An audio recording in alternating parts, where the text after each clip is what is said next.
கிறிஸ்துவுக்குள் பிரியமான அன்பு சகோதர சகோதரிகளே, தேவனுடைய பெரிதான கிருபையினால் நாம் தொடர்ச்சியாக தியானித்து வரும் 93 நாட்கள் நினைவு கூறுதல் தொடர் தியானத்தில் இன்று 50ஆம் நாள்.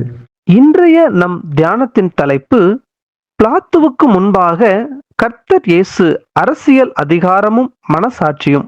அன்பான சகோதர சகோதரிகளே, உலக வரலாற்றில் மிக முக்கியமான ஒரு சட்ட போராட்டத்தை பற்றி இன்று நாம் தியானிக்கிறோம். நம்முடைய கர்த்தராகிய இயேசு கிறிஸ்து ரோம ஆளுநராகிய பொந்தியு பிலாத்துவின் முன் நிற்கிறார். பிலாத்து வெறும் ஒரு மனிதன் மட்டும் அல்ல, அவர் உலக அரசியல் அதிகாரத்தின் மொத்த உருவமாக திகழ்கிறார். இந்த மகத்தான காட்சியில் பூமியின் அதிகாரமும் ஒரு பரிபூரண மனிதனின் மனசாட்சியும் நேருக்கு நேர் மோதுகின்றன. தான் விசாரிக்கும் இந்த மனிதன் முற்றிலும் நிரபராதி என்று பிலாத்துவுக்கு தெரிந்தாலும் சத்தியத்திற்கு செவி சாய்ப்பதா அல்லது தனது அதிகாரத்தை பாதுகாப்பதா என்ற இக்கட்டான சூழல் அவருக்கு. விசாரணையின் போது பிலாத்து மீண்டும் மீண்டும் தான் இயேசுவினிடத்தில் ஒரு குற்றமும் பார்க்கவில்லை என்று உண்மையை உரக்கச் சொல்லுகிறார். ஒரு நீதிபதியாக அவர் சொல்ல வேண்டிய இறுதி தீர்ப்பு இதுதான். ஆனால் அங்கே இருந்த யூத மத தலைவர்கள் ஒரு தந்திரமான அரசியல் ஆயுதத்தை பயன்படுத்தினார்கள். இவனை விடுதலை செய்தால் நீர் ராயனுக்கு நண்பன் இல்லை என்று அவர்கள் கத்தினார்கள். இந்த கூச்சல் பிலாத்துவின் பலவீனத்தை தொட்டது. தனது பதவி போய்விடுமோ, ரோம சக்கரவர்த்தியின் கோபத்திற்கு ஆளாக நேரிடுமோ என்ற பயம் அவர் மனசாட்சியை மெல்ல மூழ்கடித்தது. பாதுகாப்புக்காகவும் மக்கள் மத்தியில் கிடைக்கும் புகழுக்காகவும் சத்தியம் அங்கே குற்றவாளியாக்கப்பட்டது. மத்தேயு 27வது அதிகாரம் 24 படி பிலாத்து ஒரு விசித்திரமான காரியத்தை செய்கிறார். அவர் ஒரு பாத்திரத்தில் தண்ணீரை எடுத்து கூட்டத்தினருக்கு முன்பாக தன் கைகளை கழுவிக்கொண்டு, இந்த நீதிமானுடைய இரத்த பழிக்கு நான் குற்றமற்றவன், நீங்களே பார்த்து கொள்ளுங்கள் என்று கூறுகிறார். வெளிப்பார்வைக்கு தன்னை தூய்மையானவராக காட்ட அவர் முயன்றாலும் உண்மையில் அந்த சிலுவை மரண உத்தரவில் கையெழுத்திட்டது அவரே.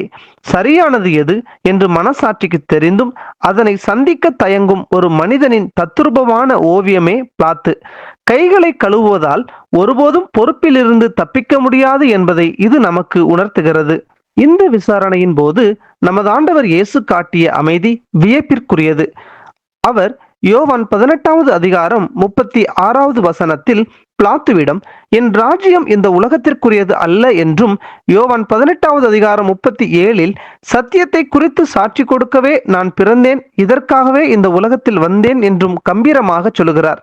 உண்மையான ராஜாக்களின் ராஜா ஒரு சாதாரண ரோம அதிகாரிக்கு முன்பாக நின்று யோவான் 19வது அதிகாரம் 11வது வசனத்தில், பரத்திலிருந்து உமக்கு கொடுக்கப்படாமல் இருந்தால் என்மேல் உமக்கு ஒரு அதிகாரமும் இருக்காது என்று அதிகாரத்தின் உண்மையான பிறப்பிடத்தை சுட்டி காட்டுகிறார். ஆவிக்குரிய ராஜ்யம் சத்தியத்திற்கு கீழ்ப்படியும். ஆனால் அரசியல் அதிகாரம் பெரும்பாலும் அழுத்தங்களுக்கு முன்னால் மண்டியிடும் என்பதை இந்த காட்சி உறுதிப்படுத்துகிறது. அன்பானவர்களே, இந்த நினைவு கூறுதல் ஆயத்த காலத்தில் பிலாத்துவின் முன்னிலையில் இயேசு என்ற இந்த காட்சி நம் ஒவ்வொருவரையும் ஒரு கேள்வியை கேட்கிறது. நீ சத்தியத்தை பின்பற்றுவாயா அல்லது கூட்டத்தை பார்த்து பயப்படுவாயா? நாம் ஒருவேளை ஆளுநரின் ஆசனத்தில் அமர்ந்திருக்காமல் இருக்கலாம். ஆனால் நம்முடைய அன்றாட முடிவுகளில் நம் மனசாட்சி தான் பிலாத்து அமர்ந்திருக்கும் இருக்கையாக இருக்கிறது.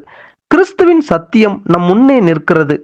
நாம் கைகளை கழுவிக்கொண்டு சமரசமடைய போகிறோமா அல்லது நம்முடைய பெயர், புகழ், உலக சிற்றின்பங்கள் ஆகியவற்றை விட சத்தியமே மேலானது என்று உறுதி எடுப்போமா? கர்த்தருடைய பலத்தை கொண்டு நாம் உண்மையான ராஜாவோடு நிற்போம். நாம் கேட்ட இந்த சத்தியத்தை நம்முடைய இருதய பலகையில் எழுதி கொள்வோமாக. தேவ கிருபையும் இரக்கமும் தொடர்ந்து ஒவ்வொரு நாளும் நம்மை வழிநடத்துவதாக. அன்பு சகோதர சகோதரிகளே, நமது 93 நாட்கள் தொடர் தியானத்தில் நாளைய நமது தியானத்தின் தலைப்பு, இந்த மனுஷனில் நான் எந்த குற்றத்தையும் காணவில்லை. அறிவை வென்ற அச்சம். இதற்கான ஆழமான சத்திய விளக்கத்தோடு நாளை நாம் சந்திப்போம். கிறிஸ்துவுக்குள் பிரியமான சகோதர சகோதரிகளே, இதுபோன்ற அநேகம் ஆழமான சத்தியங்களை முழுமையாக பார்க்க நமது சத்திய கருவூலம் யூடியூப் சேனலை சப்ஸ்கிரைப் செய்து பயன்பெறுங்கள்.